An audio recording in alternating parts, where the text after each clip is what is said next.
Selamat siang, salam sejahtera bagi kita semua. Perkenalkan, nama saya Indah Sebetania Turnip, BP 1810933023, mahasiswa Teknik Industri Angkatan 2018. Pada kesempatan kali ini, saya akan melakukan presentasi mengenai tugas metodologi penelitian yang berjudul Perumusan Strategi Baru bagi Usaha Catering X untuk bertahan di tengah pandemi COVID-19 menggunakan metode QSPM atau Quantitative Strategic Planning Matrix dengan dosen pengampu yaitu Ibu Profesor Nilda Triputri ST MT PhD dan Ibu Hilma Remona Zadri ST MN PhD. Adapun yang akan dibahas pada bab 3 metodologi penelitian, yaitu yang pertama studi pendahuluan, objek penelitian, pemilihan metode, pengumpulan dan pengolahan data, analisis, dan kesimpulan. Yang pertama yaitu studi pendahuluan. Studi pendahuluan dilakukan untuk mengumpulkan informasi yang berkaitan dengan objek yang akan diteliti.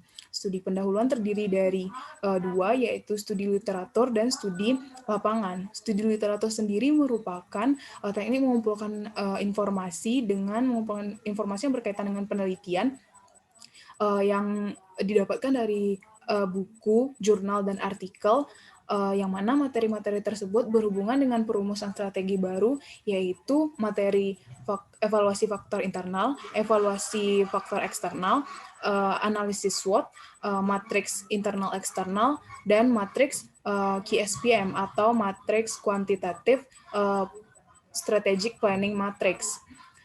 Selanjutnya yaitu studi lapangan. Studi lapangan merupakan studi yang dilakukan dengan melakukan wawancara secara langsung ke tempat penelitian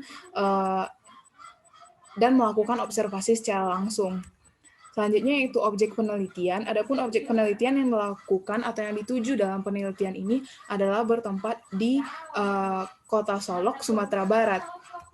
Selanjutnya itu pemilihan metode. Adapun metode yang dipakai dalam penelitian ini adalah metode QSPM atau metode Quantitative Strategic Planning Matrix, yang mana QSPM ini terlebih dahulu dianalisis faktor eksternal dan faktor internal dari perusahaan.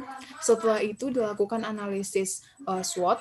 Setelah itu dilakukan penentuan posisi dari perusahaan atau usaha catering X sendiri di saat sebelum adanya pandemi COVID-19, dan selanjutnya yang terakhir itu penyusunan strategi baru bagi catering X dengan metode QSPM untuk bertahan di tengah pandemi COVID-19.